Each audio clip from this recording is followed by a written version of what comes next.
Pascal Forcioli, merci d'être avec nous sur le plateau de Grand Lille TV. On va faire le point donc ensemble sur la situation, mais on va peut-être d'abord rappeler ce qu'est la méningite C, comment attrape-t-on cette maladie et quels sont les symptômes. Alors, d'abord, c'est une bactérie. Bactérie, d'accord. Et c'est une bactérie dont on est porteur, pour 10 à 20% d'entre nous. C'est une bactérie qui se loge essentiellement dans le pharynx et qui peut se transmettre par la salive à l'occasion de contacts. Alors, la méningite a différents types, dont un méningocoque C, qui est celui que nous avons observé sur 3 étudiants de l'Université catholique de Lille et qui nous a amené, de concert avec les structures de l'université, à déclencher un programme de rattrapage vaccinal parce qu'on se trouve dans ce qu'on appelle un seuil épidémique. Le seuil épidémique est observé lorsque dans une population, vous avez plus de 10 cas pour 100 000 personnes. Donc là, on était en fait au-delà des 10 pour 100 000, de sorte que ça légitimait parfaitement que l'Agence régionale de santé, qui a la responsabilité de protéger la santé de la population dans la région Nord-Pas-de-Calais, déclenche cette campagne de rattrapage vaccinal. Alors que risque-t-on quand on a cette bactérie? Alors, dans le cadre du méningocoque C, et on parle bien du C, on a un risque de mortalité de 15%, un risque de séquelles graves neurologiques et amputation de 30%. Donc ça veut dire que c'est sérieux. Il ne faut pas prendre ça à la légère. Et il faut bien que les jeunes, qui sont les principaux concernés, c'est les jeunes jusqu'à 24 ans, eh bien, soient pleinement conscients du risque que fait courir cette bactérie, et donc de la réponse à y apporter, qui est une réponse simple, c'est la vaccination. Alors un plan de rattrapage des vaccinations a été lancé donc à l'Université catholique de Lille. Voilà, le 27 octobre. Exactement. Et pour piquer donc tous ces étudiants, sur les 20 000 étudiants, seulement 4 000 étudiants ont décidé de se faire vacciner. Comment expliquer ces chiffres? Le chiffre est un petit peu au-delà des 4 000 à vendredi soir. On en avait 4 336. Ça représente 28% de la population étudiante. Mais ce chiffre est un petit peu à relativiser parce que dans la population étudiante dont on parle, on a évidemment des jeunes qui ont plus de 24 ans. Donc, ce que je n'ai pas à ce jour, là où nous parlons, c'est le chiffre de la population de moins de 24 ans qui est parfaitement éligible à la vaccination, de sorte qu'en fait, le taux de vaccination sera sans doute au-delà du chiffre de 28% dont on parle aujourd'hui.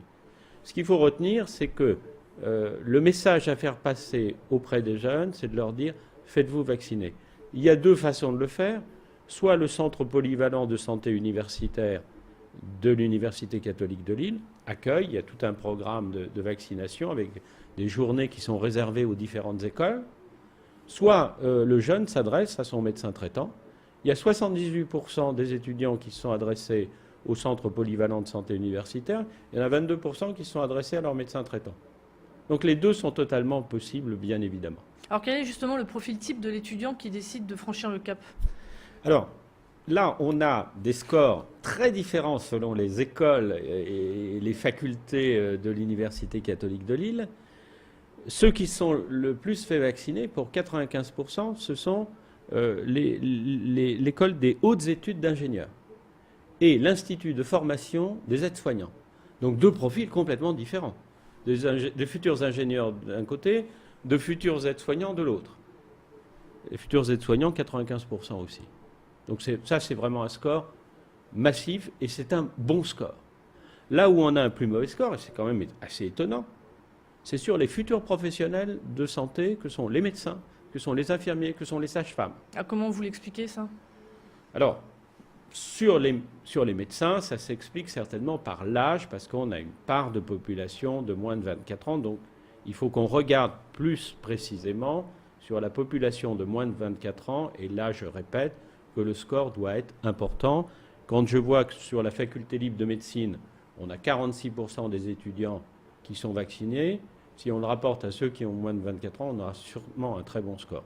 Par contre, sur les sages-femmes et sur les infirmières, futures sages-femmes, futures infirmières, là, on a sûrement une population de moins de 24 ans et il y a des efforts à continuer à faire.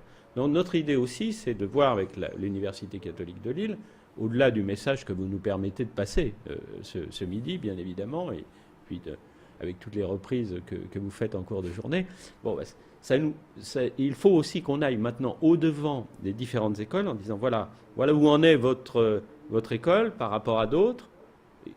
Ce n'est pas question de faire progresser le score de l'école par rapport aux autres. C'est question de faire progresser la prévention, la mesure barrière qu'est la vaccination. Parce que la vaccination est la seule réponse à apporter pour empêcher la bactérie de continuer à se propager. Et vous n'avez pas l'impression de revivre un peu les effets de la grippe A? Car l'année dernière, on a vu que les personnes étaient assez réticentes. Alors, ça n'a rien à voir, parce que le vaccin contre le méningocoque est un vaccin qui est tout à fait éprouvé depuis de très nombreuses années. Il n'a aucune contre-indication, il n'a aucun effet secondaire. Donc on est sur quelque chose de vraiment très connu et aujourd'hui, donc, pas de crainte à avoir par rapport à ce vaccin.